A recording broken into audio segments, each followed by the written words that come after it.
යාළුවනේ, ඇත්තටම ආදරයට පුළුවන්ද මිනිස්සෙකුගේ ආත්මෙම සම්පූර්ණයෙන්ම වෙනස් කරන්න? සමහර විට අද අපි එකතු වෙලා යන්න මේ සංවේදී ගමන ඒකට උත්තරයක් හොයලා දෙයි. අපේ කතාවම පටන් ගන්නේ යුරි කියලා උසස් පෙළ හදාරන ගැහැණු ළමෙක්ගෙන්. හැබැයි එයා ඔයාලා හිතන විදිහේ සාමාන්‍ය හැමතිස්සෙම hina වෙලා ඉන්න කෙල්ලෙක් නෙවෙයි. යුරිගේ හිත ඇතුලේ ලොකු පීඩනයක්, ලොකු කලකිරීමක් හැමතිස්සෙම තියෙනවා. මේ හැම දෙයකටම ප්‍රධානම හේතුව තමයි මෙයාලගේ තියෙන අන්ත අසරණ දරිද්‍රතාවය. යුරි කියන්නේ හරිම දක්ෂ, ලොකු හීන තියෙන කෙල්ලෙක්. එයාට ඕන උනේ හොඳම විශ්වවිද්‍යාලයකට ගිහින් මේ දුප්පත්කමෙන් බේරෙන්න. හැබැයි එයාගේ ඇත්ත ජීවිතේ දිහා බලද්දී ඒ හීන හැමදාම හීනයක්ම විතරක් වෙයි කියලා එයාට හිතුණා. ඔන්න එක දවසක් එයා ඉස්කෝලේ ඇරිලා ගෙදර ඇවිත් හරිම කලකිරීමෙන් කොනකට වෙලා හිටියා. එයාගේ අම්මා යුරිගේ හිත හදන්න උත්සාහ කරමින් කිව්වා අපි කොහොම හරි සල්ලි හොයාගෙන ඔයාව හොඳ කැම්පස් එකකට යවමු කියලා. හැබැයි යුරි ඒ වෙලාවේ හිටියේ හරිම තරහෙන්. එයා කිව්වා සල්ලි නැතුව ඒ කිසිම දෙයක් කරන්න බැරි බව.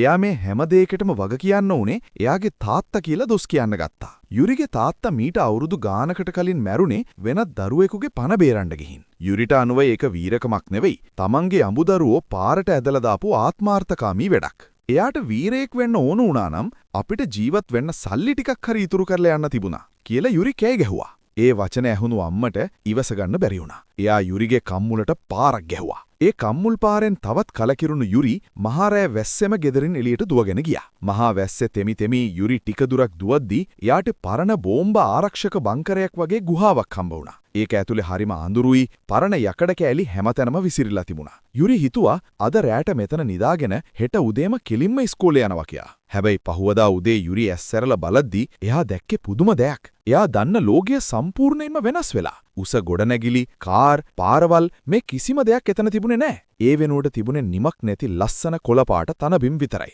කලින් දවසේ ඉඳන් මොකුත්ම කාලලෝ හිටපු යුරිට එකපාරටම කලන්තේ හැදිලා එතනම වැටුණා. එයාට සිහිය එද්දී ජපන් හමුදා ඇඳුමක් ඇඳගත්තු හරිම කඩවසම් තරුණෙක් එයා දිහා බලාගෙන හිටියා. එයාගේ නම සුකුමා. සුකුමා යුරිට වතුර දීලා එයාව වත්තම් කරගෙන අසල තිබුණු පුංචි අවන්හලකට එක්කගෙන ගියා. ඒක පවත්වාගෙන ගියේ සුරූනැන්ද කියා හරිම කරුණාවන්ත කාන්තාවක්. හැම හමුදා සොල්දාදුවෙක්ම ලගේ සුකුමාත් එයාට කිව්වේ සුරූනැන්ද කියලා. සුරූනැන්ද දුන්නු කෑම ටික කන ගමන් යුරි එතන මේසේ උඩ තිබුණු පත්තරයක් දැක්කා. ඒකේ දාතම තිබුණේ 1945 ජුනි 2 කියලා. යුරි හිතුවේ මේක පරණ පත්තරයක් කියලා. ඇයි නැන්ද මෙච්චර පරණ පත්තරයක් තියාගෙන ඉන්නේ කියලා යුරි අහද්දී සුරූනැන්ද හරිම සංසුන්ව කිව්වා ඒ අද පත්තරේනේ දුවේ කියලා. යුරි ගෑංග හිරි වැටිලා ගියා. එයා දුවගෙන එළියට ගිහින් වටපිට බැලුවා. හැමදේම හරියට ඉතිහාස පොත්වල තියනා වගේ. අහසින් හමුදා යානා යන සද්ද ඇහෙද්දී යුරිට තේරුණා එයා ඉන්නේ දෙවනි ලෝක යුද්ධයේ තදින්ම සිද්ධ වෙන කාලෙක කියලා. එයා ආයෙත් අර ගුහාවට දුවලා ගිහින් වර්තමානයට එන්න උත්සාහ කළත් ඒක හරියන්නේ නැහැ කියලා තේරුණා. අන්තිමට යුරි තේරුම් ගත්තා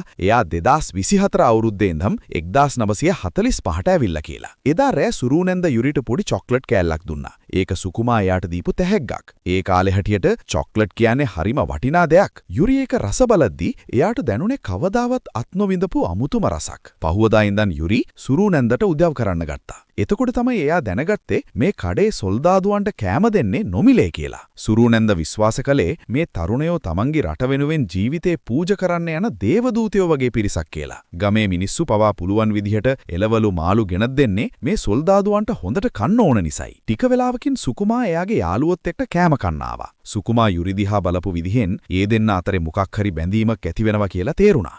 යුරි තේ බෙදන ගමන් සුකුමාට චොක්ලට් එකට ස්තුති කරද්දී අනෙක් හැම සොල්දාදුවෙක්ම Tamanට ලැබුණු චොක්ලට් කොටස යුරිගේ ටෙටියට දැම්මා. යුරි පුදුම වෙලා අහද්දී එක්කෙනෙක් කිව්වා අපි විශේෂ බලකායකයේ පයිලට්ලා. අපි හෙට මැරෙයිද කියලා කවුරුත් දන්නේ නැහැ. ඒ නිසා මේ චොක්ලට් අපිට ලැබෙන්නේ විශේෂ ගෞරවයක් විදිහට කියලා. ඒ මැරෙනවා කියන වචනේ ඇහෙනකොටම යුරිගේ මූණ මලානික වුණා. යුරිගේ හිතේ තියෙන බය දැකපු සුකුමා කෑමෙන් පස්සේ එයාව කන්දක් උඩට එක්කගෙන ගියා. එතන තිබුණේ හරිම සුන්දර සුදු පාට ලිලි මල් යායක්. හරියට සුදු පාට පළසක් කෙලලා වගේ. ලිලි මල් වල සුවඳට යුරිගේ හිතට ලොකු සහනයක් දැනුණා. යුරි සුකුමාගෙන් ඇහුවා ඔයාට බය නැද්ද මේ කරන දේ ගැන කියලා. සුකුමා අහස දිහා බලලා කිව්වා නෑ මම මගේ රට වෙනුවෙන් සේවය කරන්නේ. මම මොකටද බය වෙන්නේ කියලා. ඒත් යුරි කිව්වේ යුද්ධය කියන්නේ හැමෝවම විනාශ කරන කිසිම දෙයක් ඉතුරු නොකරන කාල්කන්නි දෙයක් කියලා. සුකුමා hina වෙලා කිව්වා ඔයා හරිම නිර්භීතයි. ඔයා කතා කරන්නේ හදවතින්මයි කියලා. හැබැයි එදා රෑ යුරිට නිින්ද ගියේ නැහැ. එයා දන්නවා ජපානයේ මේ යුද්ධෙන් පරදිනවා කියලා. නගර ගිනිගන්නවා, මිනිස්සු බඩගින්නේ මැරෙනවා, රටම විනාශ වෙනවා කියන එක යුරි ඉතිහාසයෙන් දන්නවා. එයාට ඕන වුණා සුකුමාව බේරගන්න. ඒත් ඉතිහාසය විනාශ කරන්නේ කොහොමද? පහුවදා සුරුනැන්ද නැති වෙලාවේ සුකුමා ඇතුළු පිරිස කෑමට ආවා. එදා එක් සොල්දාදුවෙක්ගේ දුවගේ උපන්දිනේ නිසා හැමෝම හිටියේ සතුටින්. එයාගේ දුවගේ පින්තූරයක් පෙන්වමින් කිව්වා එයා දුවව දැකලා දැන් අවුරුද්දකටත් වැඩි කියලා.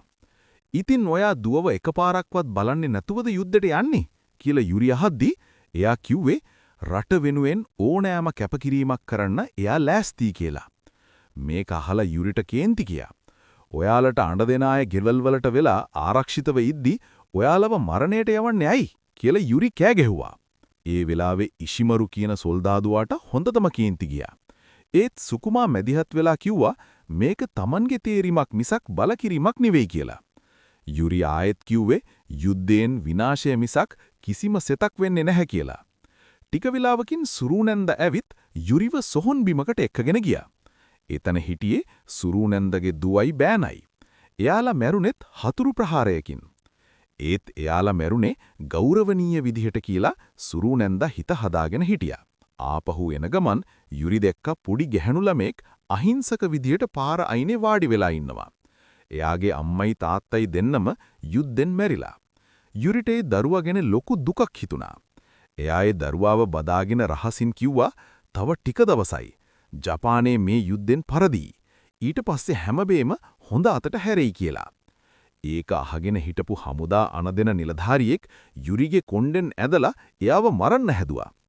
උඹ කොහොමද ජපානයේ පරදී කියර්නි කියලා එයා ගර්ජනා කළා.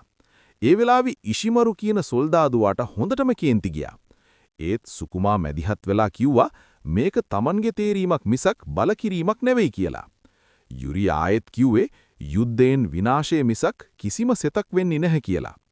දවසක් යුරි කඩේ අස්පස් කරද්දී සොල්දාදුව කතා වෙනවා ඇහුවා ජපානයේ දැන් ගොඩක් දුර්වල වෙලා කියලා.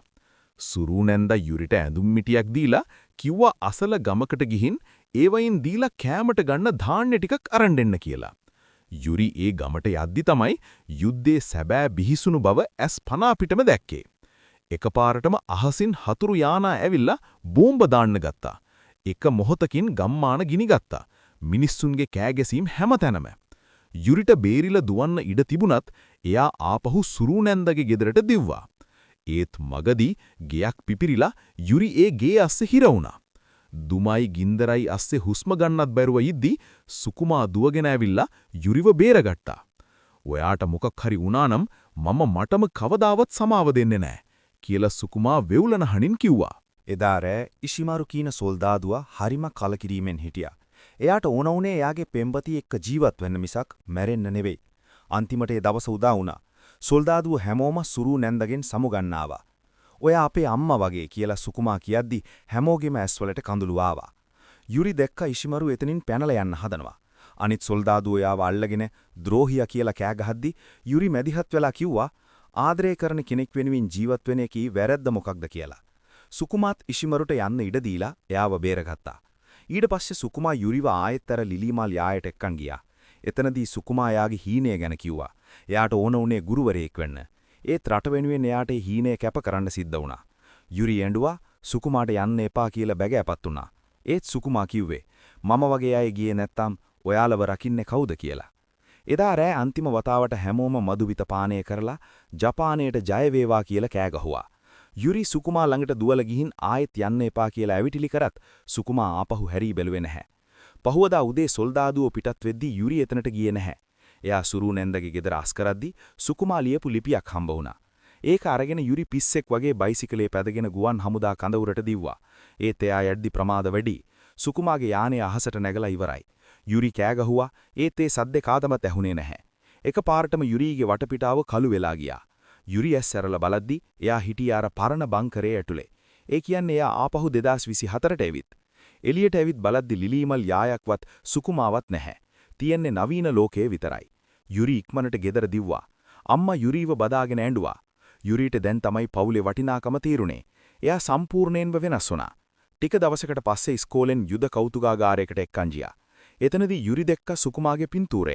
ඒ ළඟම තිබුණ සුකුමාලියේ පුලිපිය. ඒකේ තිබුණේ යුරි මම ලිලීමල් යායේ ඉද්දි මට ඔයාට කියන්න ගොඩාක් දේවල් තිබුණා. ඒත් මම කිව්වේ නැහැ. මොකද මම ඒක කිව්වනම් මට කවදාවත් යුද්ධෙට යන්න වෙන්නේ නැහැ කියලා මම දන්නවා. මම ඔයාට ආදරෙයි. ඔයා සතුටින් ඉන්න. ඔයාගේ හීන හැබෑ කරගන්න. කවදා හරි වෙනත් කාලෙක අපි ආයේ හමු වෙමු කියලා. යුරි එතනම වෙටිලා හොඳටම ඇඬුවා. ඒක හීනයක් නෙවෙයි ඇත්තක් කියලා එයාට තහවුරු වුණා. අන්තිමට යුරි තීරණය කළා සුකුමාගේ හීනය හැබෑ කරන්න. එයා ගුරුවරයෙක් වෙන්න ඉගෙන ගත්තා. එයා දරුවන්ට ඉගෙනුවේ යුද්ධය ගැන නෙවෙයි ආදරය සහ සාමයේ වටිනාකම ගැනයි. ඉතින් යාළුවනේ ඔන්න ඔහොමයි මේ හරිම සංවේදී ආදර කතාව ඉවර වෙන්නේ. ඇත්තටම ආදරයට පුරුවම් ඕනෑව කෙනෙක්ව යහපත් මිනිසෙක් කරන්න. මේ කතාව ගැන ඔයාලට මොකද හිතෙන්නේ කියලා අනිවාර්යෙන්ම පහලින් කමෙන්ට් එකක් දාන්න. අපි ආයෙත් තවත් ලස්සන කතාවකින් හමුරුමු. එහෙනම් අදට අපි ගියා